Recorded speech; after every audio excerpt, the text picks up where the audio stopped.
ఓం శ్రీ గురుభ్యో నమః. గం గణాధిపతయే నమః. శుభం టీవీ ప్రేక్షకులకు స్వాగతం. ఈరోజు మనము 2024 జనవరి మాసం యొక్క మాస ఫలితాలను తెలుసుకోబోతున్నాం. ఈ ఫస్ట్ జనవరి నుంచి జనవరి 31 వరకు ఎలాంటి రిజల్ట్ ఉంది, గ్రహాలు ఎక్కడెక్కడ ఉన్నాయి, ఏ ఏ రాశులకి మారనున్నాయి. ముందు గ్రహాలను తీసుకున్నట్లయితే బృహస్పతి దేవగురువు అయినటువంటి బృహస్పతి మేషరాశిలో సంచరిస్తున్నారు.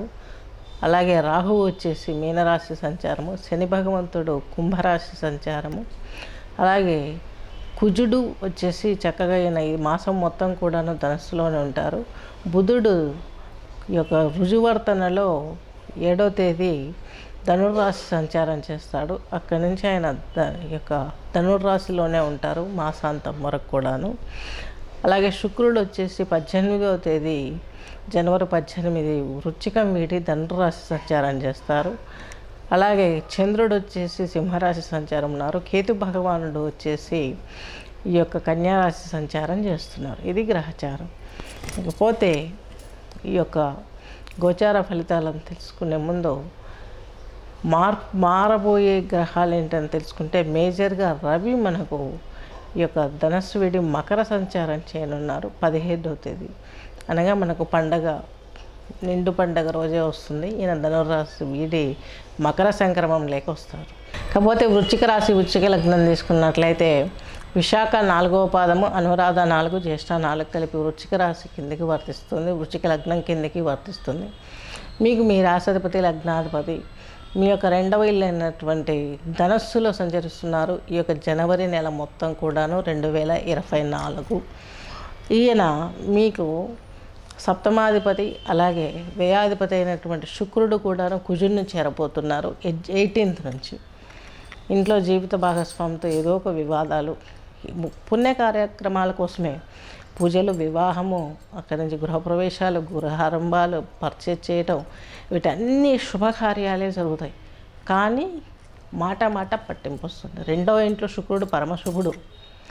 కుజుడు మీకు రాశాధిపతి, మీ యొక్క 6వ ఇంటి అధిపతి, శత్రు రుణ రోగ ఒత్తిడి, మీకు ఏదో ఒక చిన్న అనారోగ్యం వెంటాడుతూనే ఉంటుంది. కుజుడు అక్కడ ఉన్నాడు, 2లో ఉన్నాడు కాబట్టి అప్పుల బాధలు ఉంటాయి, కొంత రిలాక్స్ అవ్వలేరు, ఏదో చిన్న అనారోగ్య సమస్యలు.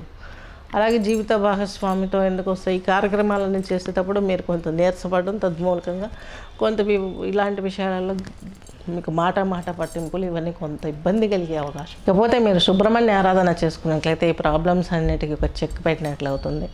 అర్ధాష్టమ శని ప్రభావం కూడా వృశ్చిక రాశి వృశ్చిక లగ్నం వారికి పెను సవాలుగా మారుతుంది. ఉద్యోగంలో ప్రెజర్స్ ఉంటాయి. మీ దశమ క్షేత్రాన్ని చూస్తున్నాడు శని, మీకు 4థంలో ఉండి, అలాగే మీ రాశిని కూడా చూస్తున్నాడు. సిబ్లింగ్స్ తోటి మీకు కొంత సఫరింగ్ ఉంటుంది, మనోవేదన ఎదురవుతూ ఉంటుంది.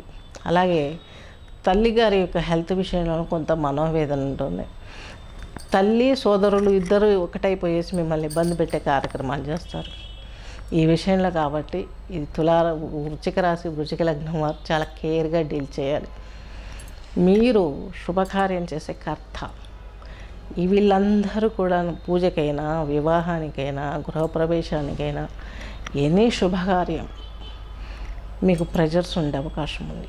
వీళ్ళందరినీ బయటపడాలంటే, ఈ ప్రాబ్లమ్స్ అన్నిటి నుంచి బయటపడాలంటే సుబ్రహ్మణ్య ఆరాధన ఒకటి చాలా క్లియర్గా చేసుకోవాలి. కుజునికి దోషాలు చేయమని చూసుకోవాలి. అలాగే ఉద్యోగంలో కూడా మీకు కొంచెం ప్రెజర్స్ ఎక్కువ ఉంటాయని చెప్పుకున్నాం. అందులో నుంచి బయటపడాలంటే ఆదివారం రోజు ఈ యొక్క సూర్యాష్టకం వినడం, చదవడం, ఆదిత్య హృదయ పారాయణ చేసుకున్నట్లయితే ఇందులో నుంచి హెల్త్ ప్రాబ్లంలోనూ ఉద్యోగ ప్రాబ్లంలోనూ బయటపడే అవకాశాలు స్పష్టంగా ఉన్నాయి. ఎప్పుడైతే మీకు 15వ తేదీ మకర సంక్రమంలో రవి 2వ ఇల్లు అయిన ధనస్సును వదిలి 3లోకి వెళ్తాడో మిమ్మల్ని పట్టుకునే వాళ్ళు ఎవరు లేరు. హ్యాపీగా అందరూ మీకు ఓటు వేయాల్సిందే. చక్కగా మీ మాటకు, మీ పనికి అందరి సహకారం దొరుకుతుంది. పనులన్నీ చకచక అవుతాయి. కావాల్సిన పనులు అంతా ముందుంటారు. మీరు చాలా హ్యాపీ లైఫ్ ఎదురు చూసే అవకాశాలు ఉన్నాయి. రియల్ ఎస్టేట్, కన్స్ట్రక్షన్స్ రంగం బాగుంటుంది. సాఫ్ట్వేర్ రంగంలో ఉన్న వారికి ప్రమోషన్స్ కోసం ఎదురు చూసే వారికి బాగుంటుంది. స్పోర్ట్స్ రంగంలో ఉన్న వారికి కూడాను మీకు కొంత ఫ్లెక్సిబుల్గా మారటానికి బృహస్పతి ఇటు వృషభ సంచారం చేయడానికి వెళ్ళే మూమెంట్లో కొన్ని సహకారాలు వస్తాయి. న్యాయవాద వృత్తులలో ఉన్న వారికి బాగుంటుంది. అన్ని విధాల అందరికీ కలిసి వచ్చి చాలా హ్యాపీ మూడ్లో ఉండే అవకాశాలు స్పష్టంగా ఉన్నాయి. ఈ యొక్క వృశ్చిక రాశి వృశ్చిక లగ్నం వారికి, వృశ్చిక రాశి వృశ్చిక లగ్నం వారు మంగళవారం రోజు రాహుకాలం వచ్చేసి 4:30 to 3 to 4:30 వరకు ఉంటుంది. ఈ సమయంలో ఉదయం చేసిన దీపారాధన కొండెక్కకుండా చూసుకోండి. ఎర్రని పుష్పాలతో పువ్వులు ఈ యొక్క అమ్మవారి అర్చనలు కనీసం కుంకుమతోనైనా పసుపు కుంకుమలతోనైనా చేసుకోవడం మూలంగా, దేవి ఖడ్గమాల స్తోత్ర పారాయణ చేయడం మూలంగా, వినటం మూలంగా చాలా వరకు రిలాక్స్ అయ్యే అవకాశాలు ఉన్నాయి.